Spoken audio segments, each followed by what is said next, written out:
Awkward. Do I look familiar? I should. You might remember me from here. Here.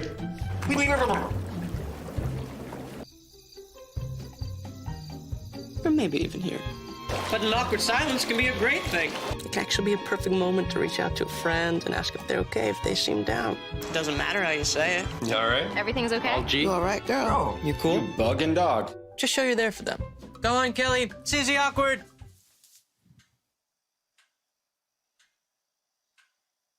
Hey, you haven't really been yourself lately.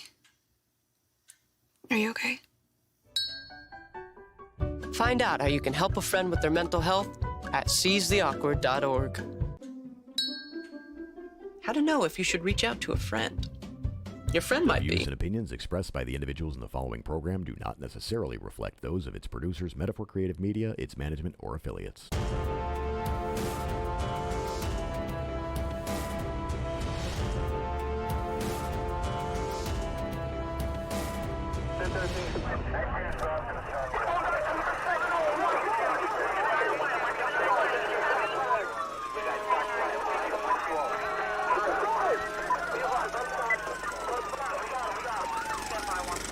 As police officers, we're witness to some of the most amazing things in life. Some comical, some horrendous, and some just plain miraculous. When asked why you went into law enforcement, most officers will tell you, because it's like having a front row seat to the greatest show on earth.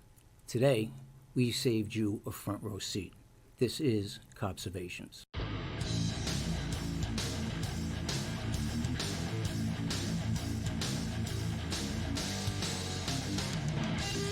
From Broadcast Beat Studios in Oakland Park, Florida, Metaphor Creative Media presents a show that gives you a personal glimpse of what law enforcement officers see and do in their typical and not so typical day of work.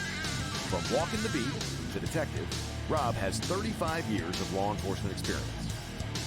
Although the staff are all active or former law enforcement, any views, opinions, and all other show content are in no way official views, statements, or policies of any law enforcement agency.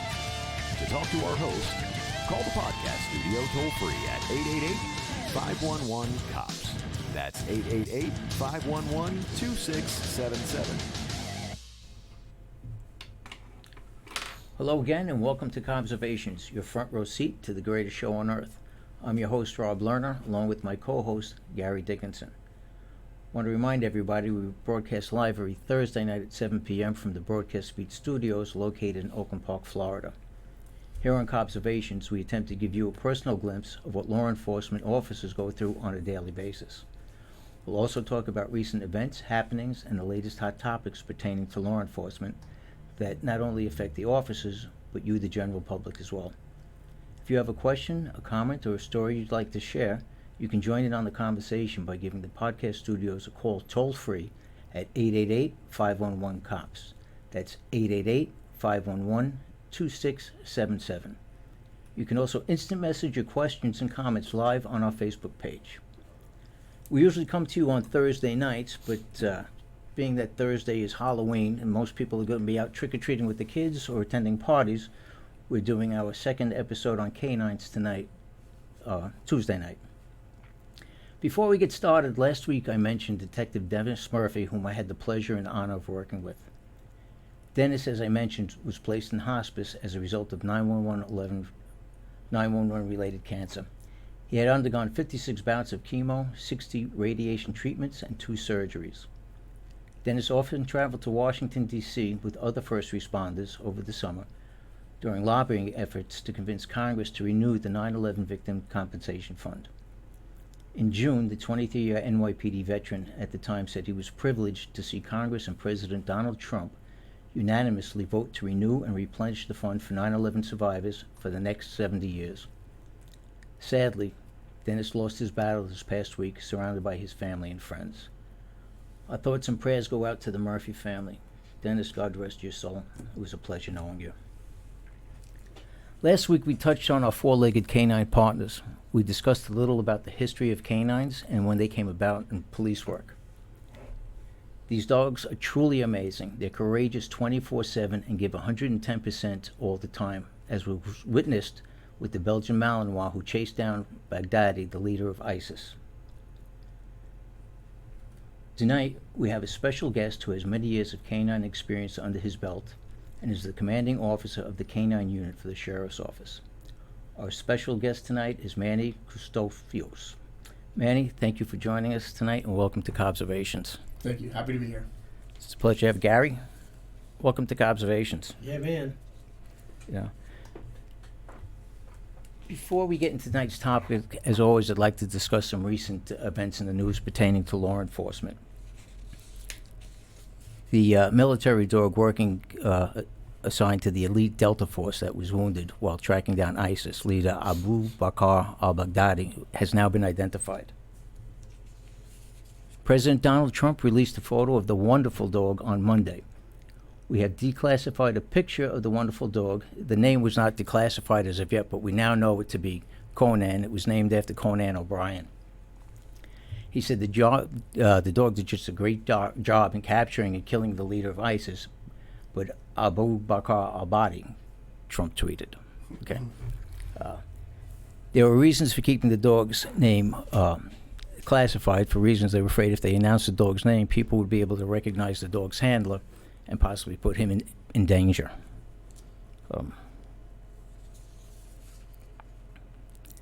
The president said on Sunday that the dog was one of several who chased Mr. al-Baghdadi down a tunnel and was injured when the ISIS leader detonated a suicide vest, but General Milley did not mention any injury to the dog. So let's get away from the prompter because it's got some real. So the Malinois, the dog was a Belgian Malinois. Turned out to be a female dog. Right. Good testament exactly what the dog is trained and utilized for in military as well as law enforcement purposes, just to keep us safe. So the dog did exactly what it was trained to do. And I believe they sent the dog in prior to the Delta Force actually entering into the tunnel that they chased him into. Correct. Primary function, at least on the law enforcement aspect of it, is a locating tool. For the military aspect, same thing. Secondary is for an apprehension or use of force. That keeps everybody, all the people on the front line, law enforcement, military personnel, at a safe distance.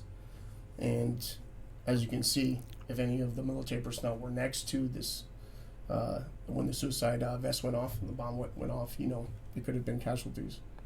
Absolutely, and these dogs, they're fearless. I mean, they don't have the same fears that we do. Well, these dogs, if you think about it, no matter the breed, they're genetically perfect to do exactly what they are doing at that time. So the dog is doing it to make his handler happy, but he's ready to do exactly what these dogs are doing. So they're having fun doing what they're doing. They are bred to work, and they love doing their job. Okay. It's funny because the Belgian Malinois is the same breed of dog that they used when they went after Osama bin Laden back in 2011. Right.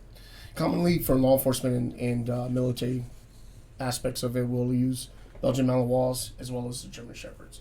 I guess the biggest difference between the Shepherd and the Malinois is, from my experience, with the unit that I supervise, it's actually a split. We have 50-50 for Malinois and Shepherds. Shepherds tend to be a little bit more methodical, slower pace, where the Malinois is very hyper, and it continues. Shepherds last, if you would, and we obviously live in Florida, 90-degree weather would tend to last about an hour before it would have to rest, hydrate, and continue, where a Malinois will go a lot longer. And medically as well, with the hips and so on and so forth. So the less health issues with the Malinois. Correct. They said the president of the Belgian Malinois Club said that the Malinois have a great deal of courage and a willingness to work. Willingness to please as well. It's called a prey drive. It's a prey drive that they have, and that's their work drive. And it's never ending. It lasts and lasts and lasts. Where I've been on several searches where I'm exhausted and the dog continues to go, and any great dog will continue and just fight for that ultimate prize. Yeah, they mentioned that the price of a Malinois, a regular Malinois, could be about $1,500. And for a trained dog, they said a trained Malinois could be up to $30,000, if not more. That's correct. That's absolutely correct. Depending on how much training it has with the dog and where the vendor goes, depending on the reputation of the vendor and so on and so forth, it could go up to $30,000. Absolutely. Actually, could go even further than that. We have certain dogs that are priced even higher than that with a different aspect, a different job function than apprehension or bloodhound. Amazing how much they cost, but they're still cheaper than hiring a cop. Yes, and you know what? With the training that, especially we do within the dogs, it's never ending. We train all the time. We have a designated day that we train with our dogs, but I mean, just for FDLE standards, it's a minimum of 480 hours before you can even look at an evaluator to get certified with your pup. So it's a lot of training. It is. You're held to the highest standard because you're subject to the highest liability within the unit, so within an agency. So, you know, nothing's perfect. It is an animal, but you got to come very, very close. Yeah, I'm trying to do the math as we speak. At 480 hours, you figure 40 hours of training a week for a cadet. Right. Okay, so it's 160 hours a month. So Right. you're talking the dog's got a Almost. little over 3 months of training. It's almost Right. half an academy. And that's when everything goes right. Right. There's several times that you wouldn't believe how many times we call it wash Okay. a dog, where we will do everything we can to test a dog from a vendor. We have very, very reputable vendors, and sometimes it's just, you know, just like humans, you know, they're a living, breathing animal, where sometimes you have it and sometimes you don't, and sometimes you think you have it but ultimately you don't, and we'll find that in the dog as well. These dogs, we put them through absolutely everything that you could possibly think of because they can't fail. They can't fail. When we need them and we need them the most, they have to be there without fail, without cowardice. All right, they have to show that drive, perseverance to succeed, and they have to do that 100% of the time. Gotcha. So it's definitely a love unit. You have to love to be in the units. All right. Next story that we're going to talk about, Las Vegas, a police dog is on the mend after getting stabbed on the job. Police dog with the Las Vegas Metropolitan Police Department is on the road to recovery after getting stabbed in the line of duty early Saturday. The K-9 named Hunter was assisting the SWAT team in a standoff situation when he was allegedly stabbed twice in the neck by 27-year-old suspect Jose Arquilla, according to KSNV News. During the attack, Arquilla's blade broke when it struck Hunter's collar, preventing worse injuries. Arquilla was arrested for mistreating a police animal and resisting a public officer, the report said. Hunter, a Belgian Malinois, has been on the force for 7 years. Working is the activity that makes him the happiest, the Las Vegas PD said. And if recovery goes well, he'll be returning to service in a matter of weeks. In the department's latest post, Hunter appears to be moving on his own and resting up in his handler's living room. The pooch was given 2 specialized dog biscuits with the phrases, "Thank you for your service," and "Get well, Hunter." That's awesome. Yeah, you know, and it's, again, if, you know, the dog's stabbed in the neck and he'll be back to work in a relatively very short period of time. You know, And not skip a beat. not skip a beat. You're right. And, Be just as fearless as he was Yeah. that day. yeah. And unfortunately, in situations like that, we'll take all precautions as we can. You know, we have K-9's in the unit that are assigned to our SWAT. We have several handlers that go and undergo special training with our SWAT operators, and vice versa, where SWAT operators will walk with the handlers and stuff like that. We have equipment. We have amazing foundations that donate vests, protective vests to our pups and stuff like that, which is great. But unfortunately, just like us, we don't have neck protection and stuff like that, and you know, the pups will don the vest when they're out with SWAT. But again, in Florida weather, 90 degrees, it's, you know, it's a give and take. You got to make sure the protection for the dog as well as his health for just, you know, while he's tracking and working, you can't have the vest. Because I run into the questions like that all the time. It's like, why you have a bulletproof vest? Why doesn't the dog? Well, I don't have layers of fur, and they don't know that's, you know, heat. We sweat all over. We have pores all over our body, where the dogs only sweat in 2 places. their tongue, their mouth, and their paws, and that's it. So it's one of those things that several, it's a great question, but we will definitely, at all costs protect our pups. Oh yeah, absolutely. And where I was getting it to is, we get hurt, stabbed. We're going to be out for God knows how long. And these dogs, not only that, we undergo handler protection as well, which I had to utilize that twice, and those were great cases where it was right there confronting a suspect, and he had the fight and flight, and he decided to fight, and it was on, and it was completely I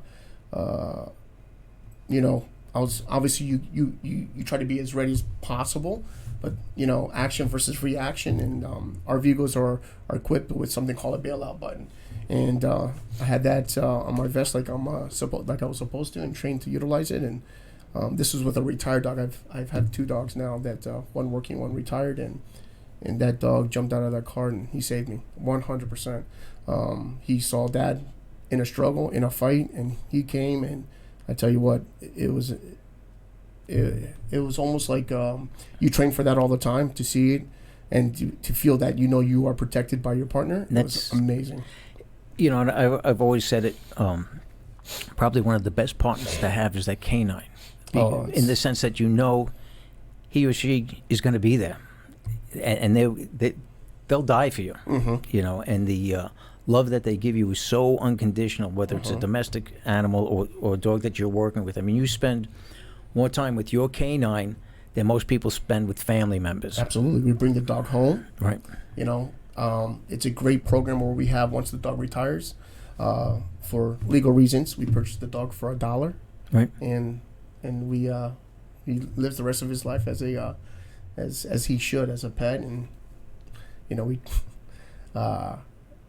spoil them. Sure, absolutely. Give them steak dinners and stuff like that, because they deserve it 100%. You do. I want to remind everybody out there, especially if there are any K-9 listeners, to give us a call at 888-511-COPS. That's 888-511-2677. If you have any stories you'd like to share, any experiences, we definitely welcome your call and encourage you to get in on the conversation. We're going to change the next story up a little bit. A St. Louis cop who was told to tone down gayness wins a $20 million lawsuit. In Clayton, Missouri, a 24-year veteran of the St. Louis County Police has won nearly $20 million in an anti-discrimination lawsuit. The week-long trial, which ended Friday, included testimony about several times Sergeant Keith Wildhaber was denied a promotion about the use of demeaning homophobic terms to refer to him, as well as the retaliation he faced after filing a complaint. In about 3 hours of deliberation, the jury sided with Wildhaber on both the discrimination and retaliation counts. It awarded him $1.9 million in actual damages and $10 million in punitive damages on the discrimination allegation, as well as $999,000 in actual damage and $7 million in punitive damages for the retaliation allegations. Today it's a different world today. Okay, and it's something we have to be more accepting of everybody else, whatever your beliefs are, whatever your sexual orientation is. Years ago when I started, back in 1984 and before then, when you started, when you started many years ago, You still have call boxes yeah, on the corners. Yes, I parked my horse down the street. That's it. They didn't have radios back then. They had tin cans with the string attached. You just needed a very long string. But back then, you really didn't hear about it. If an officer was gay, it was kept secret because they were afraid it would be the end of a career. They ridicule everything that they would experience. But today, it's different times. So it's you see it more and more. It's much more accepted, as it should be. Everybody has their own life choices, and you're entitled to whatever you want to do. Yeah, but I've always said, I don't care if you're gay or what you are, as long as you do your job and you can do the job and you're there when I need you. That's all. Just, you don't have to advertise it to everybody. You don't have to talk about it all the time. I don't do that with my wife. I mean, so I don't care what you do, as long as you're a good cop. Yeah, but to not promote somebody, because and that's what the issue was. He was Well, this passed guy over was passed over 23 times. 23 times. I mean, how many? I mean, talk about sending a message. Yeah. I was passed over 3 times. Still, yeah. I don't want to say anything about that publicly. Someone sounds a little bitter. No, not at all. It actually worked out to my advantage. I have no regrets, no complaints. So I've had a blessed career, and I'm very happy with where I am. Yeah. Based on that in itself, I mean, you gotta move on with the times. That's just, it's unacceptable, uncalled for. So good for him. Yeah, absolutely. And I'm sure they'll change their policies or make sure. Absolutely. I'm $7 million, surprised. that'll remind you to change pretty quick. Yeah, it was total of $20 million. So, yeah.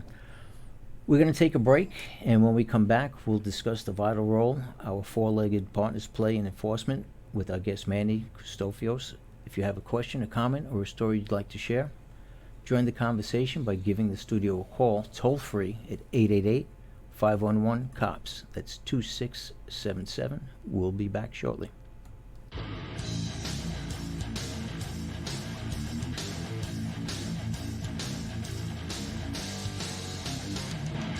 If you or someone you know would like to appear as a guest on the show, you can book your appearance on the Koutsofios Facebook page, or you can email the show directly at koutsofios@yahoo.com.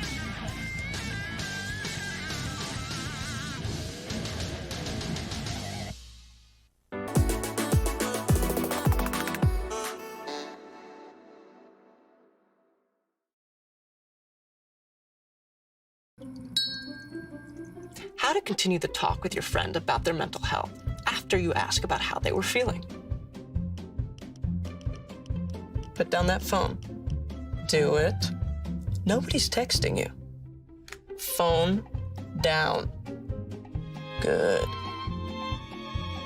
Now it's time to listen. If they're not ready to talk yet, check back in later. I'm always here if you want to talk. Okay? That was great.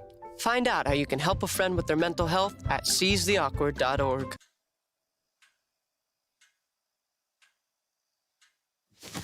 Awkward.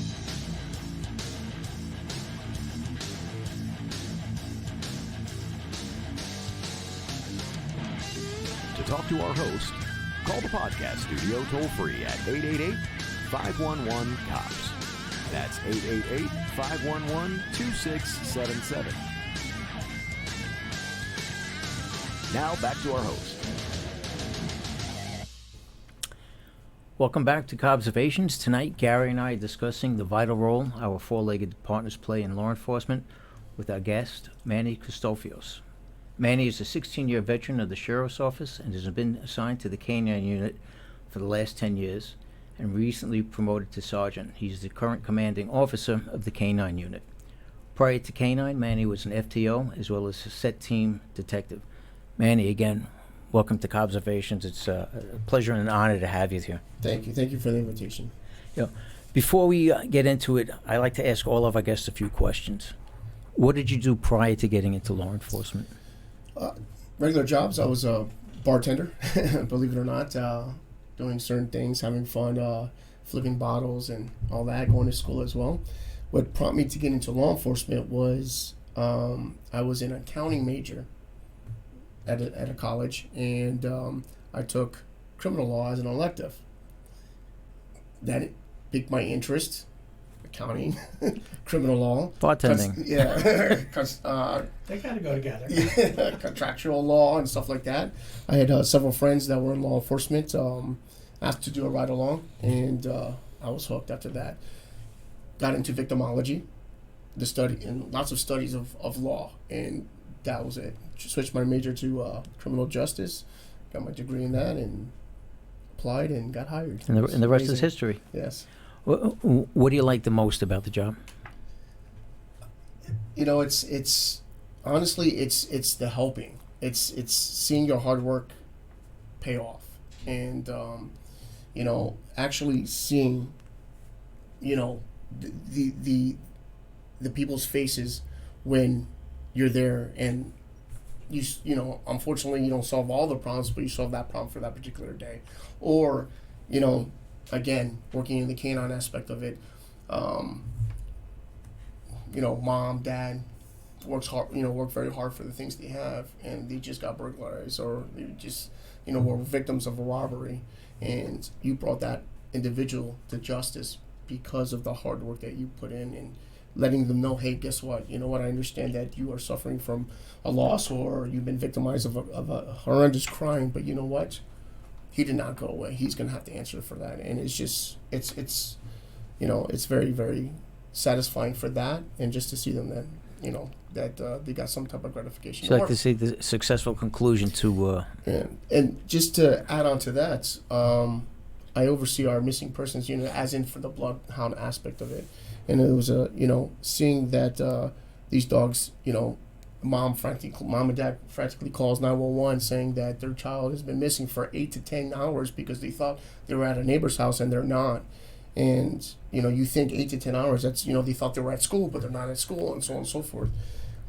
First thing that we do is activate our bloodhounds and finding the children, which we had an amazing story. The Coral Springs, you know, the 2 girls that were on the news that was recently that sent a letter saying that we're running away, packed their bags, and we were deployed on that, and we found those 2 girls. So how long did it take? I believe, it was from, the tracking itself, it was a little over an hour because of the last known positive sighting to where they were. What were the ages? I'm sorry? What were the ages? They were, I believe, in high school or middle school. I'm not too sure. I can't remember. But there were alert flyers everywhere. They were also on the news. So that was amazing. But then the dog played 2 function in that aspect, because obviously there was something wrong with the girls. You know, they were upset about something, and they were not talking to law enforcement. So the dog is also certified as a therapy dog. So that dog played that role after finding, brought comfort to the girls, and they opened up. All right. And they were able to talk about their problems, and we were able to get them help and get the family help. So that was, to me, it's a double success. Absolutely. Absolutely. And the amazing thing is they were missing for 10 hours, you said? I don't know how long they were missing until they were notified by law enforcement. Like I said, it was an another hour before agency, they found it. But the tracking itself to when we were deployed, it was approximately that length. What do you like the least about this job? Oh, that's a good question. The least? Well, you know what? Unfortunately, there's a lot of criticisms and opinions, and everybody's entitled to them 100%. And I get it. But I would love, at least part of it is quickly to talk about something without knowing all the facts. And a lot of people are like that. That's why, you know what? Our body, you know, we are, like other agencies, were issued body-worn cameras, and you know, I was definitely a person that was not in favor for them, because I didn't think that you would do anything for us. But oh my God, 180 degrees! I think it's an amazing and vital tool. I think all of us felt that way. The same thing when I heard we were going to the body-worn cameras. My first fear was that it would cause somebody to hesitate when something had to be done, for fear of the optics not looking right. Right. Or the perception, or exactly. But like you said, we find that the body-worn cameras actually help us 9 out of 10 times. Absolutely. If not more.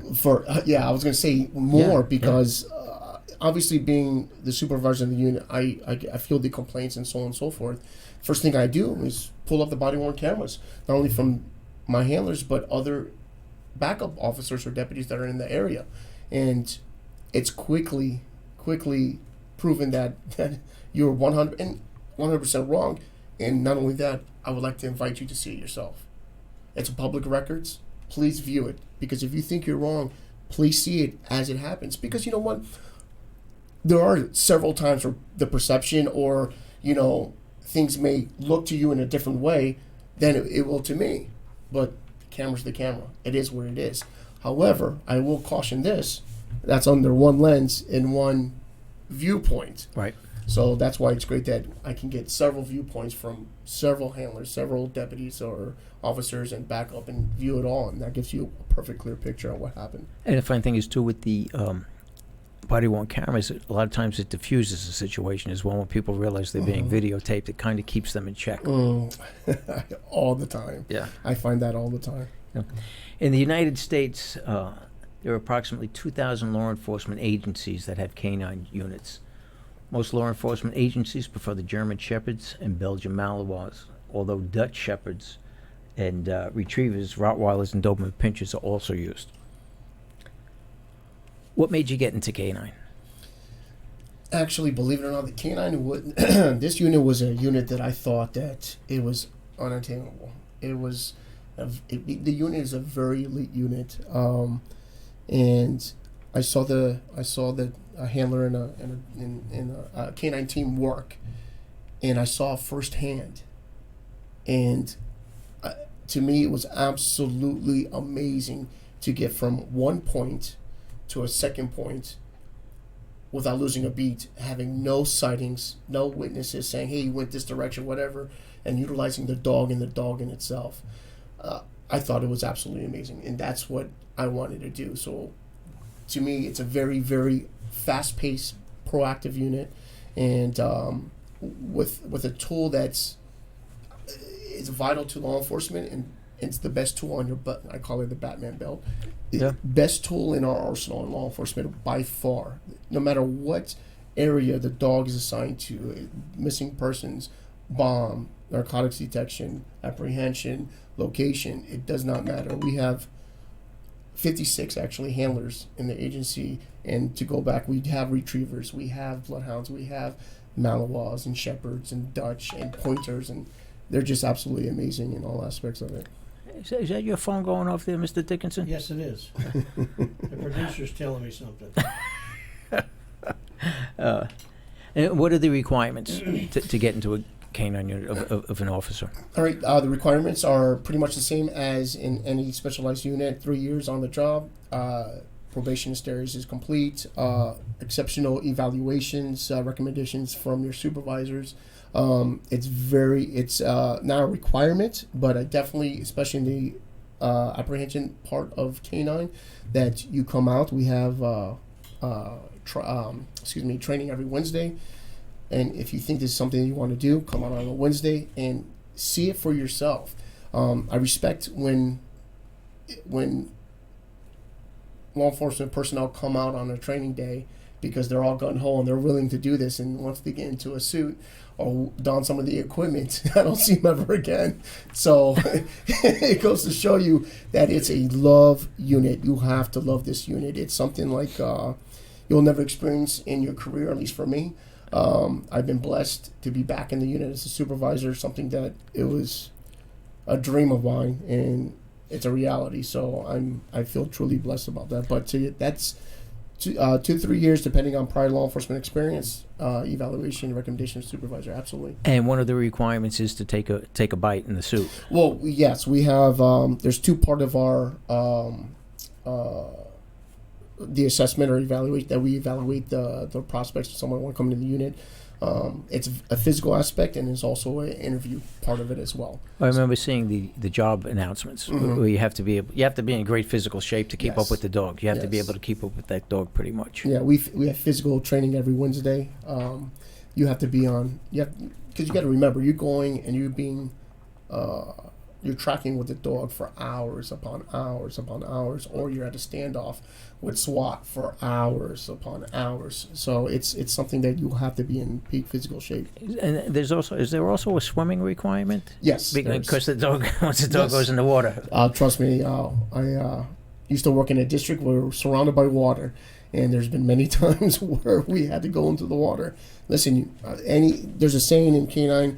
Any great dog is going to lead you into danger, to the bad guy, no matter if they cross the water. Because a lot of people think, hey, I'm going to go into the water. The dogs, no, right? We'll find you, absolutely.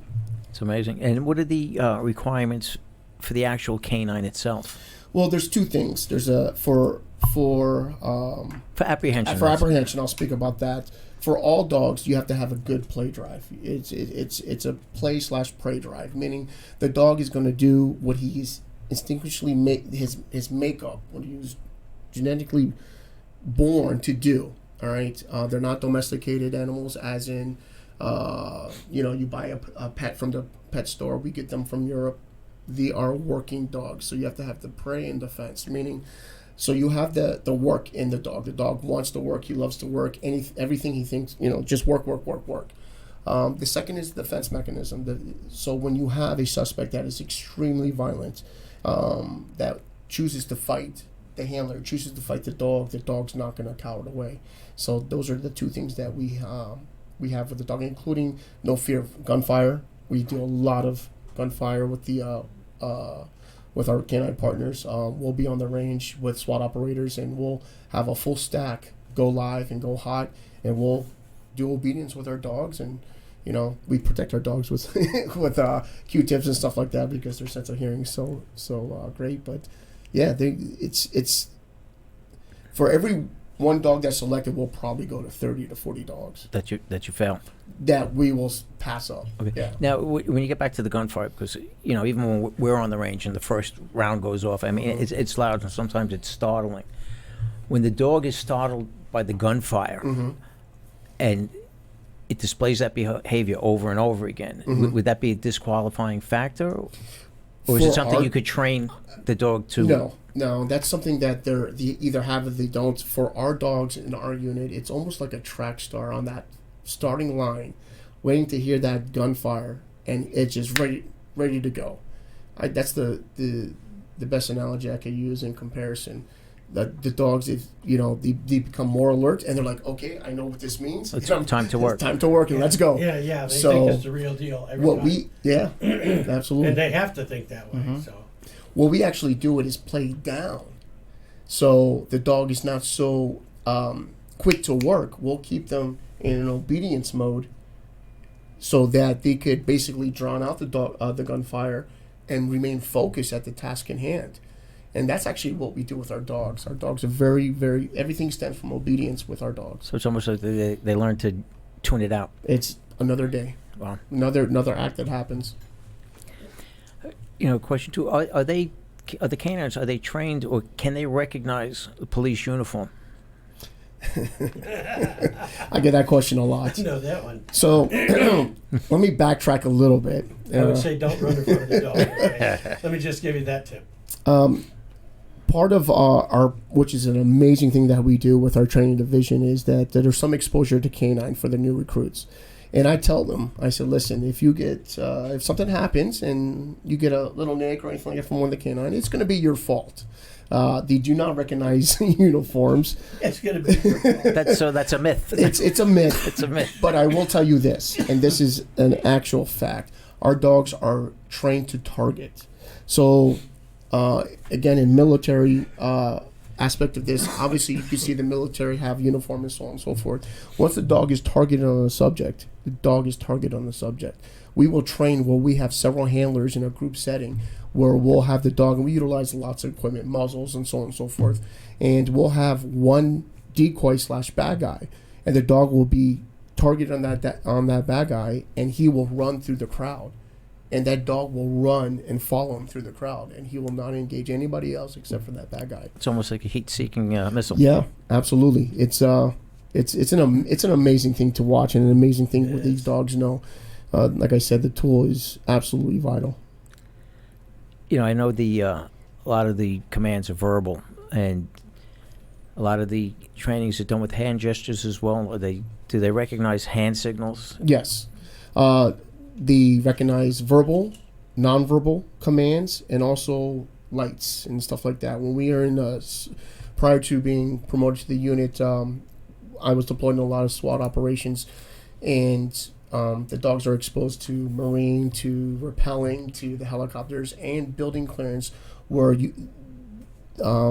being as quiet as possible is key for the element of surprise, especially when you're in a SWAT operation function. So I've trained my dog to actually have a little green laser light. If I want him to check an area, I point it on that, and the dog will go. And so the dogs are amazing. It's just training. You keep it consistent, the dog's going to do exactly what you want him to do all the time. And it's like I said, it's an amazing tool. What about hand gestures? Hand gestures as well. I utilize hand gestures with my dog. But if the dog is focused in front of you, That's why I went to a lighting, The laser. a laser. I started with a flashlight, but obviously you know how it could shadow and stuff like that. Sure. And I went to a straight beam, Right. and utilized that part of it. So you And, ever use this hand signal? no.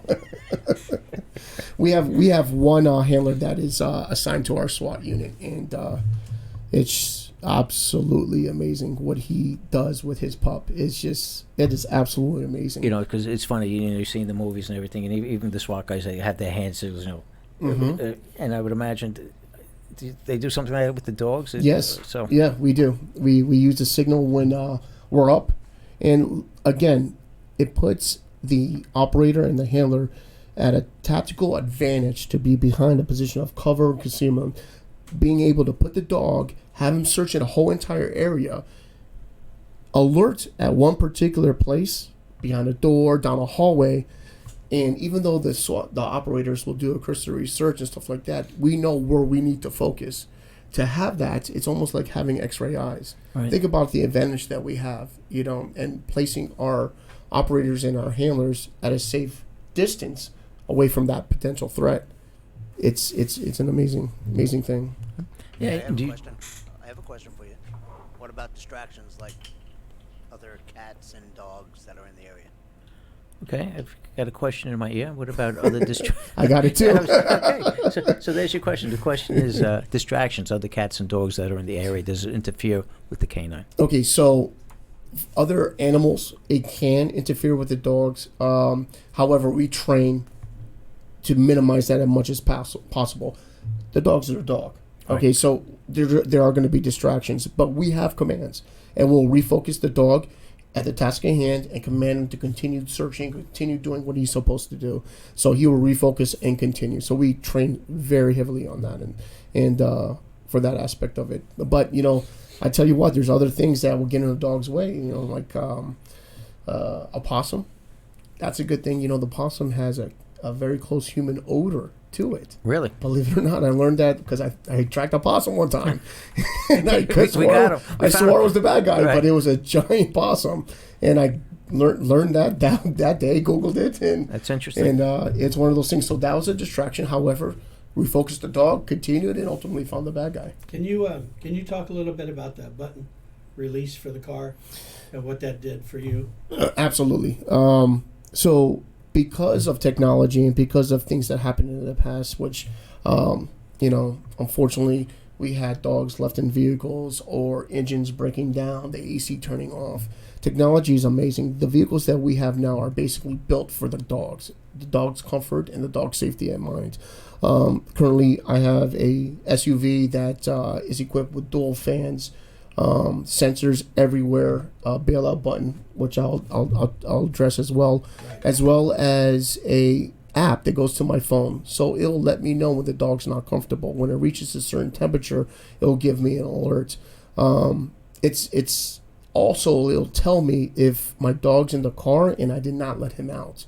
So if the engine is turned off, the AC is turned off, it will alert me, hey, your dog's still in the car and you didn't let him out. Time out. So- Let me interrupt. And Go that's ahead. what we need for passenger vehicles with all these cases Kids. that we have where children are left in the car. Patent that. Yeah. There you go. You got your next mill.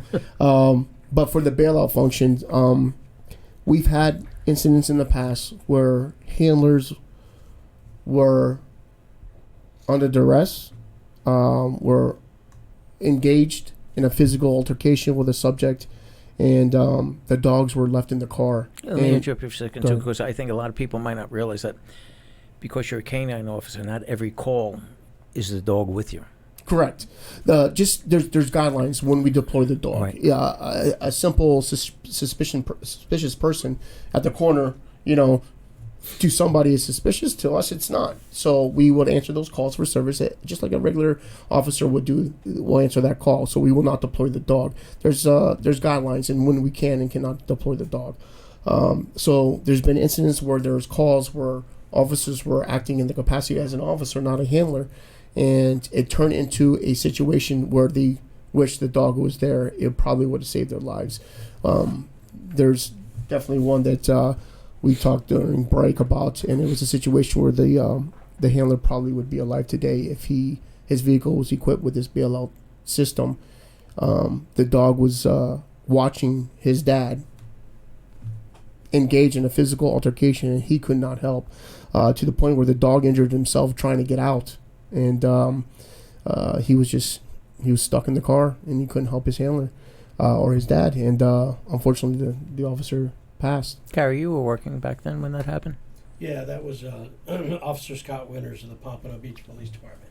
And he had came upon a mentally ill guy that had committed a vicious crime earlier.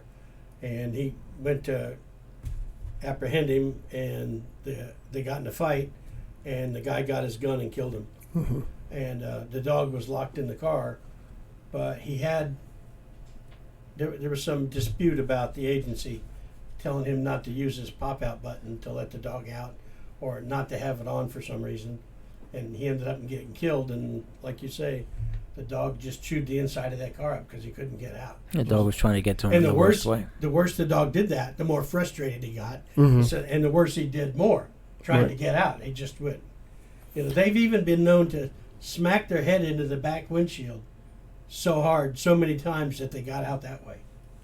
Yeah, there's actually been instances where they break the window. Unfortunately, with our cars, they can't do that. Oh, with the They're bars on it. completely enclosed in a K-9 kennel. Okay. That's for safety, but that's also where the sensors are, the fans are. Like I said, the windows will roll down automatically, fans will start kicking on and stuff like that. But like I said, we train hard with handler protection, and I remember an instance where during a track, and unfortunately I stepped into a pothole, and I fractured my ankle, and I had my canine partner with me, and I was on the ground, and nobody could go near me. The dog actually laid on my chest To protect you? He laid directly on my chest and laid on my chest, and I'm trying to push him off me. I'm like, get off. He was like, nope, I'm protecting you. And I had to call for another handler to get my car. Right. And thank God he knew my dog, and he put him away just so I could get treated by the ambulance that was standing by that wouldn't go near me. Yeah, years ago, I had to help with a K-9 officer that was hurt. I had to pull a car up and open the door and get the dog and get him in the car. And I used to train dogs, and I was almost in the K-9 unit. Almost. I actually had a K-9 unit assigned to me, and I was on the motorcycle squad, and I had the dog and everything ready to go. And then my wife came to me and said, "Oh, I'm pregnant, and I don't want you to do it. I want you on midnights." And I'm like, "Okay, fine." So I stayed on the Happy motorcycle wife, happy life. But I did a lot of... That's for sure. That's for sure. I did a lot of dog stuff, so I know a lot about it. Mhm. Not like you do, though, buddy. It's very rewarding, and like I said, I'm only talking about the apprehension part of it, but our airports are safer because of our dogs that are assigned to the airport. Our seaports are safer. We are finding children and the elderly that suffer from Alzheimer's and degenerative diseases and stuff like that because of our bloodhounds. These bad guys are getting a lot more sophisticated in hiding things, and our narcotic detection dogs are finding them all the time, and it's pretty clever what they're doing. I've seen one where there's a contraption. You had to turn the car on The hidden compartments. the hidden compartments. Yeah. Never would have been found unless it was a dog, and the dog hit on it, and we're like, it must be a false, something must have been there or whatever.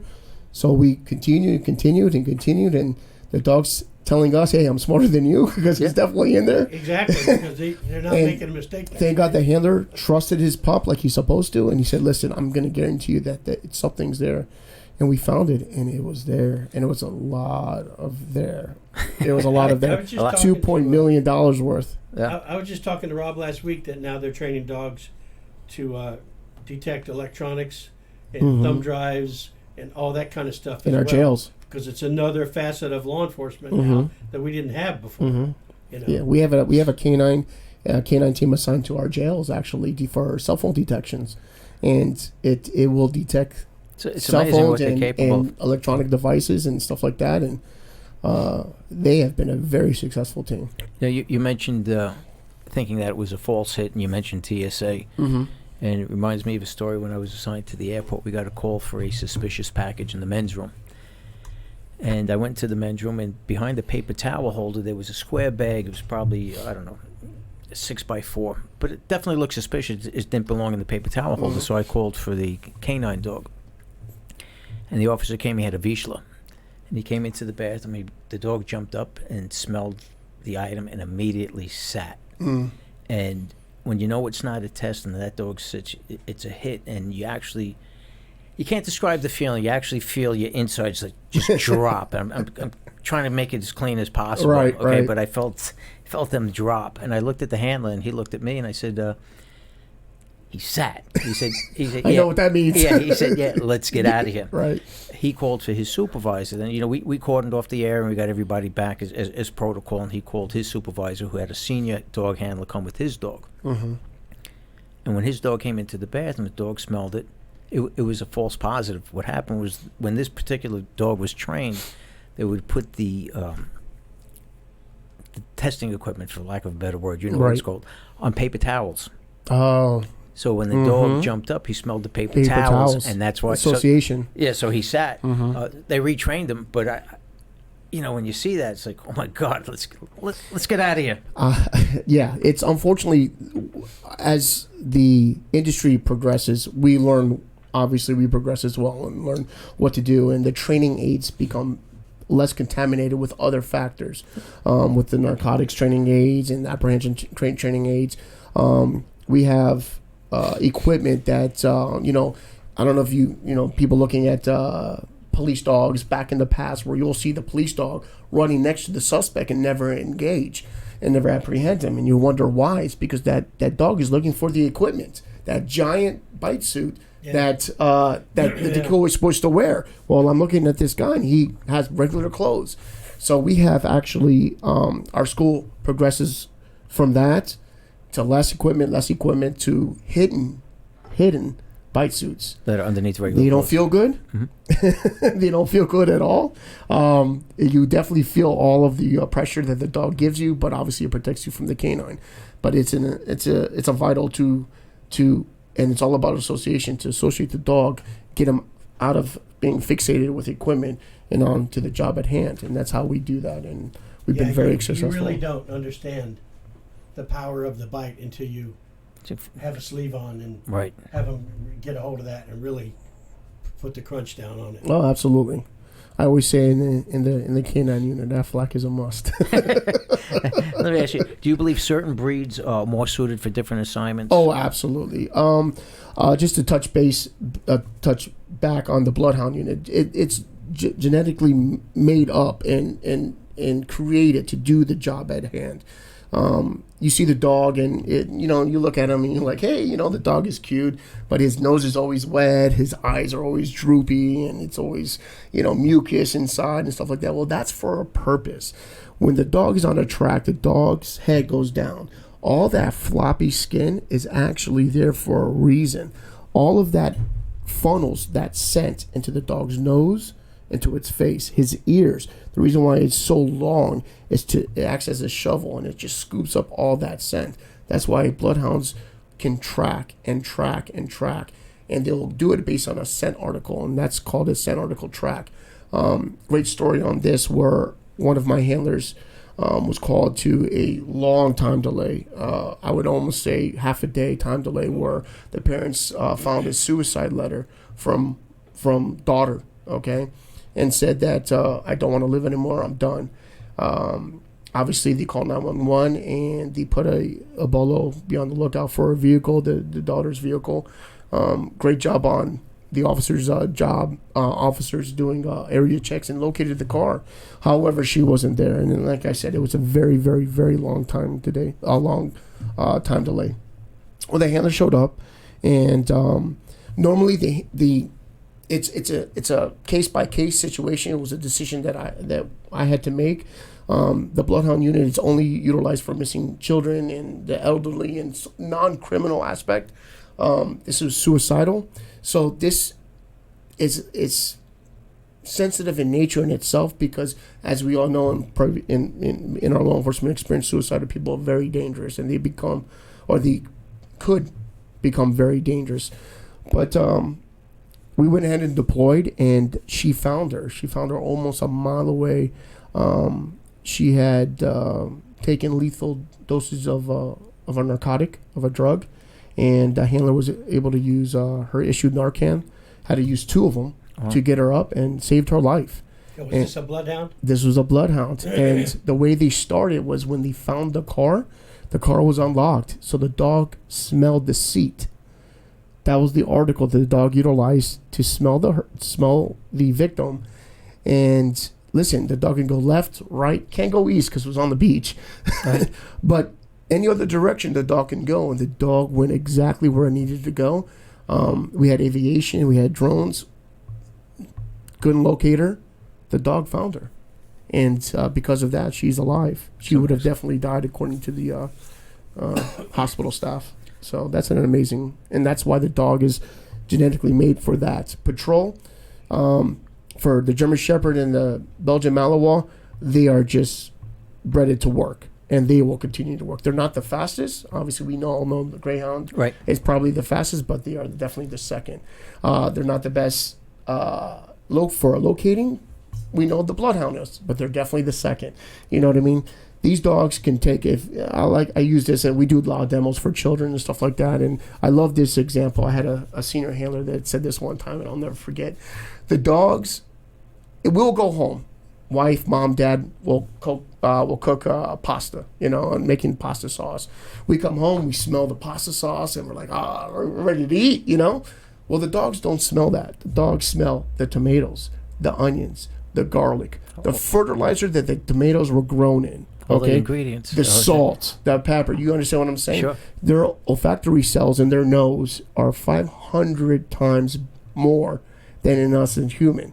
So we can, what we smell and what they smell is completely different. That's why, it's been proven in case laws, scent differential. We could actually, which this has happened where we tracked somebody and he was in a group of people and he's like, oh, it wasn't me. The dog was focused on that person, which was telling us it was him.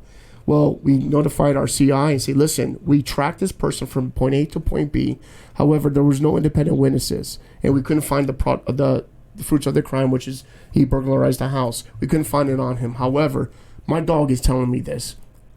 Now it's your turn, and you do your job. And the CI detective took him, interviewed him, and sure enough, he confessed to everything. It's an amazing tool. Really I can't say enough about it. Awesome. I'm speechless. That's not me. No, they were made. No, it's not. It's not very often we were at a loss for words. German Shepherd or Malinois? For me, I have a Malinois. I know you do. I have a Malinois. Are you particular to them? My retired dog is a Malinois. my current dog is a Malinois. What do you think of the Doberman Pinscher? Because that was the Marine Corps dog. For the Dobermans, I know they utilized Rottweilers and Dobermans back in the day. I believe. I know one thing: they're really fast. They're extremely fast, but I think their focus on the tracking itself and the locating was not up to par. I believe. I would have to do some more research on that, but I know for the Rottweilers, that's why we went away from that, because they were definitely an amazing tool for use of force, and definitely for a show of force. I mean, you're looking at a Doberman and a Rottie. Rottweilers don't have they can't go the distance. Right. So we definitely through the years have, shown that what breed works best for law enforcement and the application that we utilize them in. So. It's it's an amazing. The bomb dogs and narcotics dogs, we use retrievers. We use a pointer, which is awesome to see the dog, because instead of a sit, the dog points. He goes back to it, how that dog, to see the dog actually. Absolutely. So you utilize that. I know you used to train dogs. Schutzens, I believe it. Schutzen title. We purchased Schutzen title dogs, and to see them do the revere and go back. Obviously, we work that out of them for police work. Excuse me. But to see them do what they do, it's amazing. It's absolutely amazing, especially the alerts and stuff like that. It's awesome. And as a handler, do you get to pick your dog, or is it assigned to you? It all depends. So coming into the unit, you obviously don't know enough. Right. You're new. My head trainer will pick the dog, will test the dog, and he will interview you. He will talk to your family. What's best suited for you, your family, and obviously for the agency in itself. Once you are a senior handler, you have you can, whatever's obviously with our vendors, what's available and at the time as well. But if there's something which I haven't really experienced too much of it, where we have a a good amount of dogs to choose from, we'll have the handler go out and choose his dog for the first time, especially if it's a senior. Oh, only if it's a senior handler, he'll go ahead and do that. I have handlers that work Malinois like I have and say, you know what, I want to try working a Shepherd just to see what's Change going it on. up. But I'm going to tell you this right now: both dogs are both breeds are absolutely amazing. Their work ethic and their work product speaks for itself. They don't stop. It's an amazing tool. Yeah, I know some of the handlers, people that I've spoken to in the past. A lot of them, well, it's not probably a few of them, consider the dog. It's a tool. We know it's a tool, but treat it as a tool. Where they come to work, the dog knows when it's time to go to work, and it's funny because they all tell me as soon as they start getting dressed, the dog starts getting antsy. He wants to go to work. Absolutely. And on days off, when the dog sees the handler getting dressed, it's like, hey, I want to come. I want to work. Right. But I know some of them actually treat the dog as a tool where the dog goes to work, they come home, the dog goes in the kennel. Right. Separate from the family, separate from the other pets. In the morning, it's time to go to work. They go to work, and it's the same thing. Right. It's routine. That's what we do. Especially for this type of breed, because think about it. If you have a pup that is working, all the time, and you got to remember, animals like us, if you had to go to work and deal with certain aspects of work that it is what it is, or you could stay home, be caressed by family all day long, fed treats all day long, are you gonna want to come to work? No, So that's why we have a fine understanding on, okay, the dog needs to be working, okay, because if you lose that balance, the dog's not going to want to work. Again, we utilize that in our selection process. We'll keep that in mind, because that's very, very rare. Dogs are, if they're inside with the family or inside a kennel, they're both. As long as they're focused at work when it's time to go to work, it's not a problem. It's very rare. But the dog is family. Like I said, the dog is family. However, the dog is a tool. I am going to put my dog in the position to be successful and safe. However, if it's you and I have to release my dog in order to save you or keep myself alive, that's what the dog's there for. And I will never present him in a situation that way, because lethal force is lethal force. The dog is a non-lethal force tool, just like your hands, your feet, your taser, your baton, your voice, non-lethal. So you will never introduce him into a lethal aspect, even if it's going to be a potential lethal aspect. Dog stays in the car. There's no reason for that. I've seen, probably in the movies, will they'll release a K-9 dog. A guy's got a gun, something like that. Do they train the dogs to go after certain, if a weapon is presented? Do they? No, not if a weapon's presented. The Well, I know dogs you are wouldn't, you wouldn't release it. But right. The dog is trained to go go for appendages, the arms and the legs. Okay, that's a behavior trait for the dogs. When they go after their prey, they go to an area of the animal if they're under prey, under a prey drive, to be able to close their mouths. The dogs feel more comfortable when the mouths are closed. So because of that, the appendages is what we do. Plus, like I said, it's a non-lethal tool. It's an apprehension. It's a one-time bite and hold, and that's it. Dogs can't grab you with their paws. They don't have their thumbs. So the way they could apprehend is only by their mouth. But it's a one-time bite. You hear these stories of a police dog mauled my client or all. No. It's a one-time bite and hold. And the dog is immediately released upon your compliance. Once the subject complies, use of force stops immediately. it's like once the handcuffs are on. It's done. Absolutely. And our dogs are 100% trained to. And like I said, we get certified every year by FDLE and all by command. We, even to the recall, where let's say a subject decides that he wants to go ahead and give up. All right. He was non-compliant. He was combative. He's running away from law enforcement. He jumps over the fence, but now he's tired. And he says, you know what? This is not worth it. I give up. But the handler already released the dog. Well, guess what? Absolutely. We have proven to FDLE, and we certify every year that we will call the dog back, and the dog will stop in its tracks, which, in something, will stop in its tracks and come right back to the handler. It's called a recall. and it has to be proven that the dog can do that without equipment, without correcting, without anything. And every time. And these dogs do them, and it's an amazing thing. Yeah, I wonder if any of them are ever disappointed.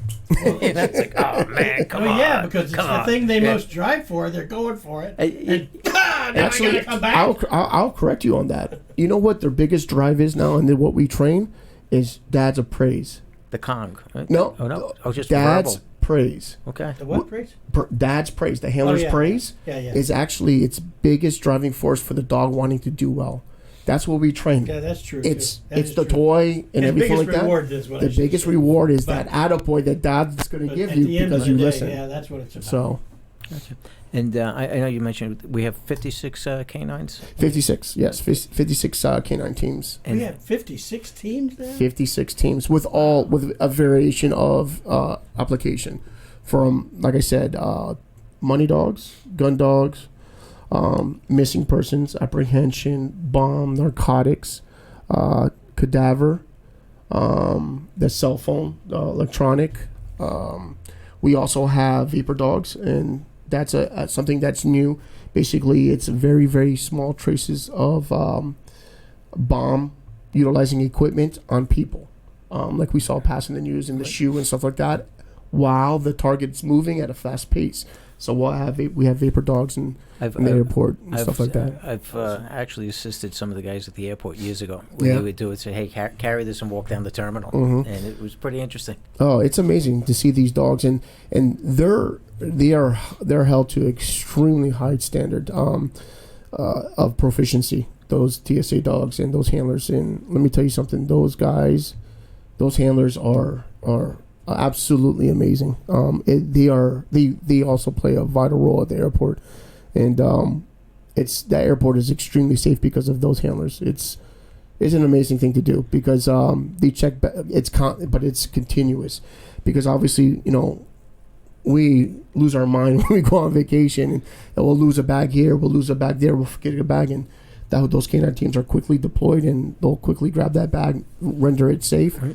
That way, people go on their ways, because people are frantic everywhere they go. And absolutely. they see a bag that's not unattended, but then they see a handler come up, sniff with the dog, and the bag is gone. I mean, they're very relieved. I've seen it several times. Yeah, I see it at the airport all the time. You know what? There's two animals that are absolutely amazing to human beings. One is the horse, because he could do so much and he Mhm. trains so much. And he's built this country, if you really think about it. Very smart animal. And the other person is the dog. Mm-hmm. From everything from what you're talking about to sheep dogs to you name it, a dog does it all. Mm-hmm. Everything. Well, a dog was crucial in the capturing of Bin Laden as well. Yeah. You know that. Absolutely. So Bin Laden. Oh yeah, oh yeah. So the military's been utilizing canines, and SEAL teams have been utilizing canines for many years.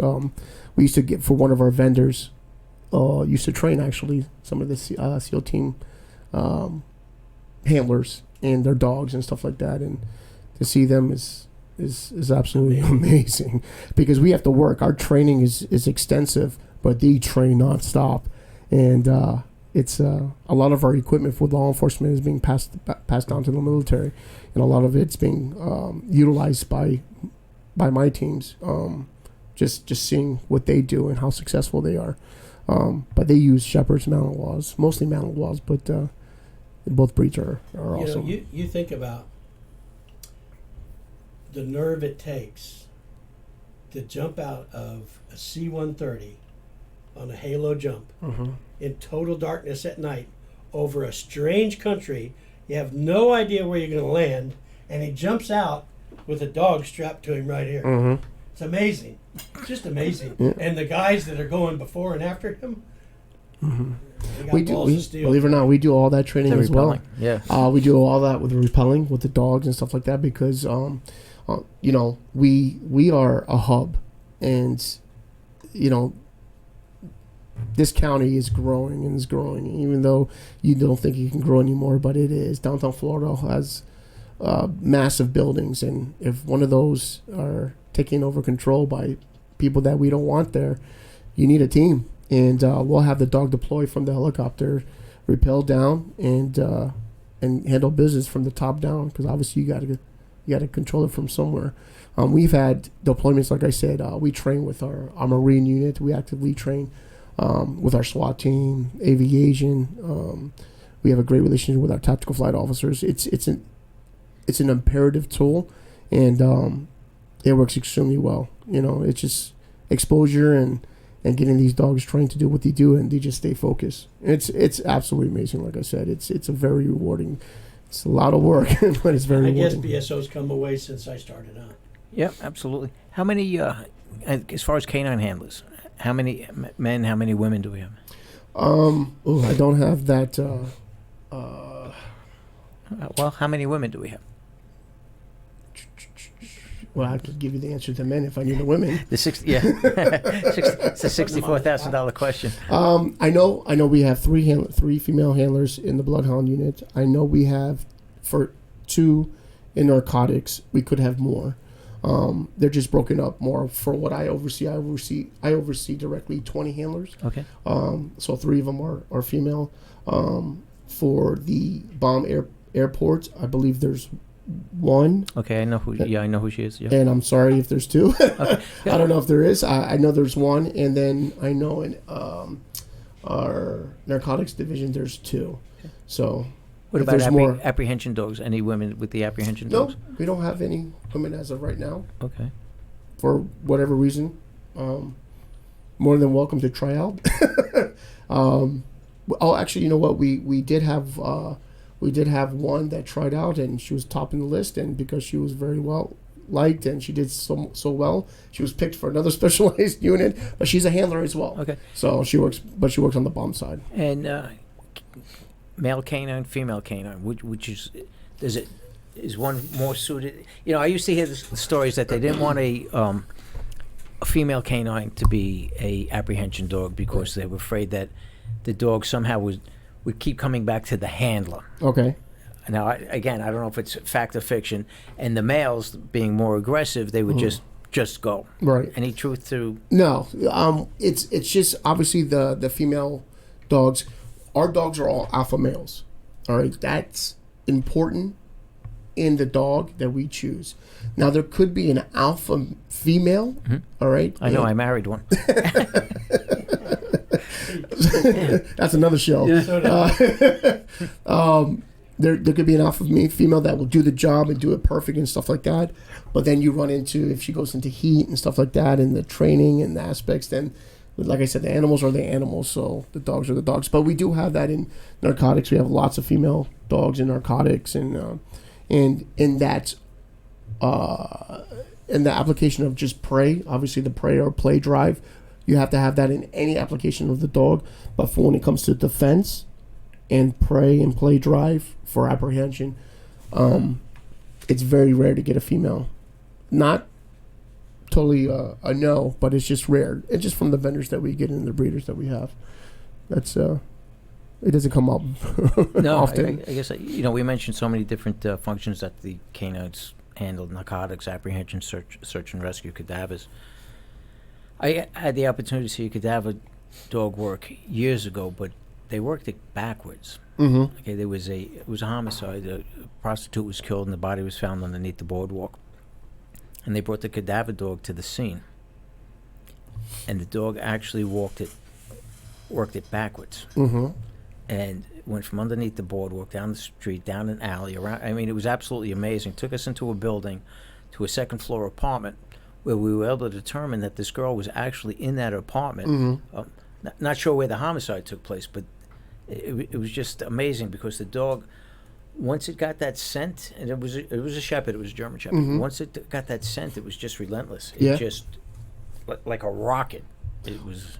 I know what you're talking about. We have actually deployed our bloodhounds on several homicide cases where we had eyewitness or video, large time delay, lengthy time delay, and their dogs was able to locate some of the tools that the suspect utilized to commit his homicide. So that was a huge success story in that aspect of it. It was found in a trash can, about 3/4 of a mile down from where the incident location was. So again, another way to utilize the dog. You just can't get away with anything nowadays. No, listen. The dog's going to tell you. He or she is going to definitely lead you in the right direction. Yeah. And then all he wants is a little love afterwards, so it's great. It really doesn't take much. Right? A little pat on the head and some praise. And it's great. It's really. In your experience, or in your opinion, is one breed more aggressive than the other when it comes to apprehension? No, actually, no. More aggressive, no. Again, it's that even balance on the prey drive and the defense mechanism. But for aggression, no, because like I said, these dogs that we get and we test are from vendors that are very reputable, and these dogs come from Europe and Netherlands, Germany, and Switzerland, and they are bred to work. So these dogs cost a lot of money.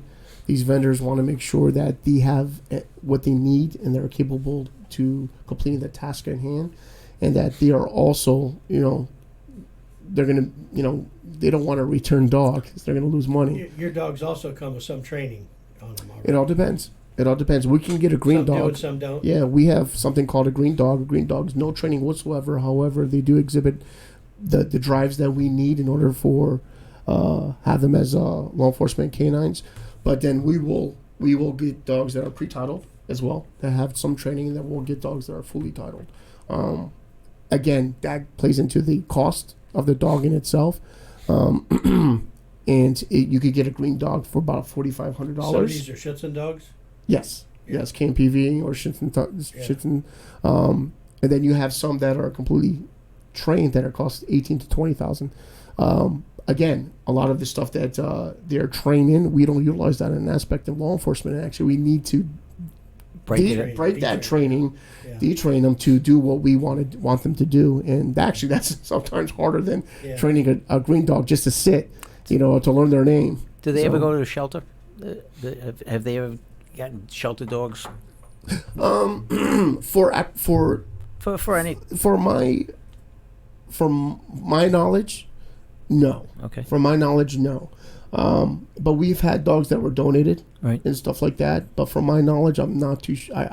For me, okay. I don't know. And the cost on the cost to train a bloodhound opposed to an apprehension dog, is there a difference in the cost? I would imagine. Yes. So we get our dogs donated. Actually, our bloodhound dogs are donated from the Jimmy Rice Foundation. And to touch on that, as we all know, Jimmy Rice was a child that was abducted from the city of Hollywood, and tragically, they found the child deceased, and it turned into a huge thing. And the father was a big advocate for the bloodhounds. So we get the dogs donated, but the dogs then live with the handler for probably about a year prior to training, because you need to have that bond completely solidified. And then the dog goes to training, gets certified. All of our dogs are certified, and the training can be a lot longer, in itself. There's no minimum standard for the bloodhounds as it pertains to case law. However, we do the maximum and actually above and beyond. We're setting the standard in the agency I work for. Definitely setting the standard. We go above and beyond where some agencies have bloodhounds for double-digit years, and we're in our infancy on the bloodhound unit, and we are surpassing them in everything that they have done, and we're actually writing. Writing the book on it. So the handlers that cool. are in our unit they're just so devoted to the unit. So you're setting the bar very high. Yeah, and also in every unit, even in the apprehension aspect of it, it says minimum of 15 hours per month. We do a minimum of 40. So it's because, like I said, I give you that there's smaller cities and smaller towns and counties and stuff like that, but our agency is so large and our county is so large that these dogs, we utilize them so much. Other municipalities train with you too, right? Yes, we welcome the training because we all learn. We welcome joint training. We actually hold huge joint trainings quarterly as well, but we are definitely appreciative of our neighbors, the municipalities and cities that surround the county. They're great evaluators. I know they're instructors and stuff like that. So we help each other. It's a very, very close knit family. Right. It's like and I've said I don't know how many times, it's a special camaraderie. Oh, yeah, absolutely. That people just don't I never realize. understand. No, they don't understand it at all. Never. I mentioned last week that there's been recent talk about increasing the penalties for people that injure or kill police dogs. What are your feelings on that? Actually, I believe it's been passed. Oh, okay. Yeah, it's been passed. I think that's great. I do understand the dog is a tool, but the dog is not a tool. They have to realize that these dogs are very important to us, and these should be stiffer penalties to a battery on a police dog or a horse or anything like that, because they're a living, breathing animal, and they are certified. All of our dogs wear badges. They're on law for. They are deputized. They are officers. If you look behind you real quick, well, you missed it. They were just doing the story on the K-9 with al-Baghdadi. Conan. Yeah. Yeah.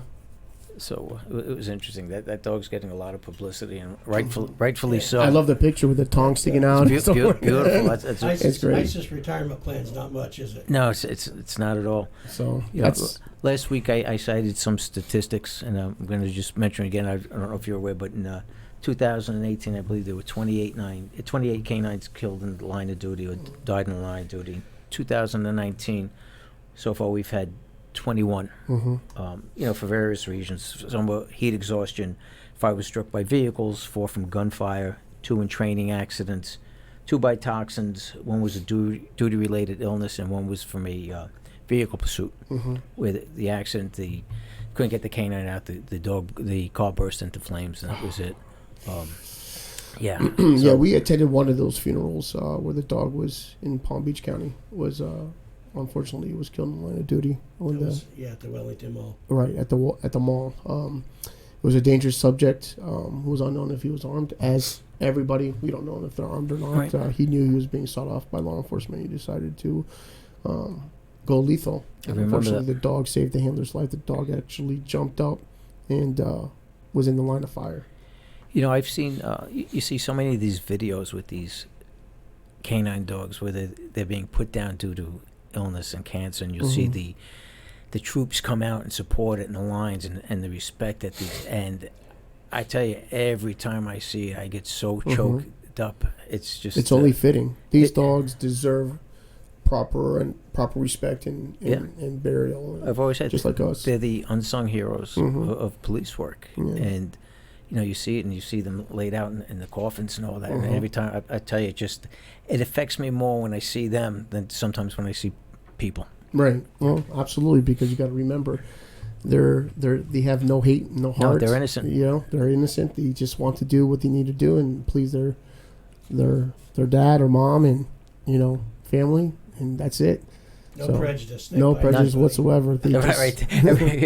Equal opportunity. Absolutely. They could care less, It's proper, and I love the fact that a lot of agencies in the law enforcement community are recognizing their four-legged partners and treating them as such, and making sure that they are sent off in the proper way and remembered. I know for a fact that the agency that I work for does that, and you can see the wall with all the photos. They do an amazing job, and they realize how important it is, and it's a good thing. It's humbling. It's very humbling. Absolutely. So, I want to remind everybody that the show is broadcast live every Thursday night at 7 p.m. Eastern on the K-9's channel and on the Metaphor Creative Media YouTube page. If you have a question, comment, or a story you'd like to share, join the conversation by giving the podcast studio a call toll-free at 888-511-2677. Don't forget, you can also instant message your questions and comments on our Facebook page. We're going to take a break, and when we come back, we will wrap things up. See you in a few.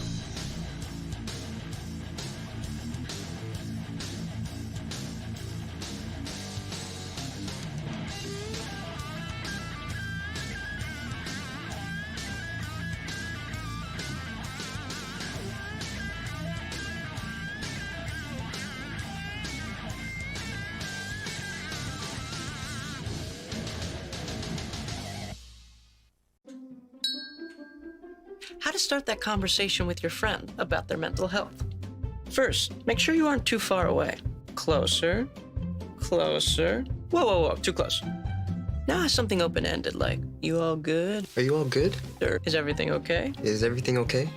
Well done, awkward teenage actor. Actually, no. Thanks for asking. Find out how you can help a friend with their mental health at seizetheawkward.org.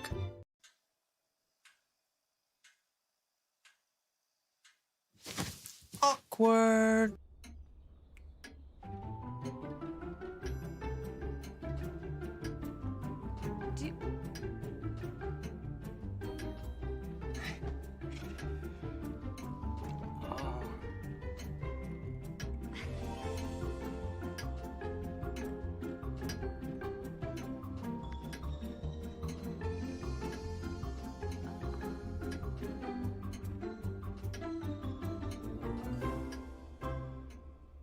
Listen, you're my friend. I noticed you haven't really been yourself recently. Yeah, I feel like something's up. How are you? Are you okay? Is there anything you want to talk about? I just want to know how you're feeling. And listen, even if you don't know what to say, I'm here to talk. No matter what you're going through, I just want you to know I'm here. I've got your back. When you want to talk, I'm here.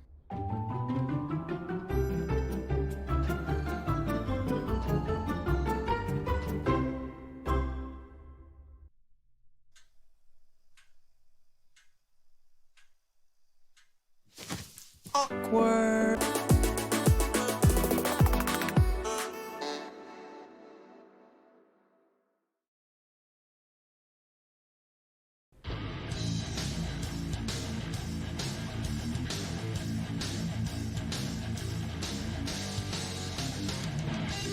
To talk to our host, call the podcast studio toll-free at 888-511-COPS.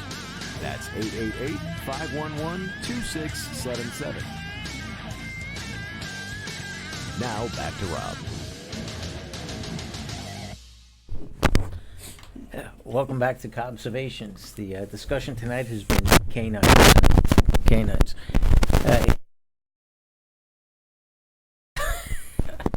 This is gonna make the blooper reel. I just won't move. Don't move. Okay. Oh, we're gonna have some technical help. Hi, friends. Hey. I need some. Yeah, this cable's not great. Thank you, hon. We'll get through it. Okay. Take two. Hey, we're back. Welcome back to Observations. The discussion tonight has been K-9's. I'd like to thank our very special guest, Manny Koutsofios. I love saying that name. It's hard to get it out. Thank you for joining us. It's been an honor and a pleasure to really have you here. Really appreciate you taking time from your day to sit down and talk with us. Thank you. Thank you. And hopefully you come back in the future. Absolutely. And maybe bring some of your four-legged friends. Yeah, love to. Little bite, Rob. I don't think so. You can try the sleeve on. Come on. Yeah. Yeah, maybe. Okay. As always, before we sign off, we like to honor our fallen brothers and sisters. Tonight, we honor K-9 Rocco, who, and you mentioned earlier, dogs being dogs, okay? And K-9 Rocco was struck and killed by a vehicle on Avenue 328 in Visalia at about 10 p.m., doing what dogs do. His handler had led him out of their patrol car for a break, and when he saw a rabbit, he ran after it. He ran into the roadway and was struck by a passing vehicle. K-9 Rocco had served with the Tulare County Sheriff's Office for 5 months. Thank you for tuning in. Remember, we broadcast live every Thursday night at 7 p.m. Eastern on our Observations Facebook page and the Metaphor Creative Media Observations YouTube channel. iTunes. Yep. And iTunes? And iTunes. Not yet. And Twitter. And Twitter at the Observations _. How to get that in. So we got that in? We're good? You're good. Are we good? Okay, we're good. All right, until next week, stay safe, God bless, and thanks for watching.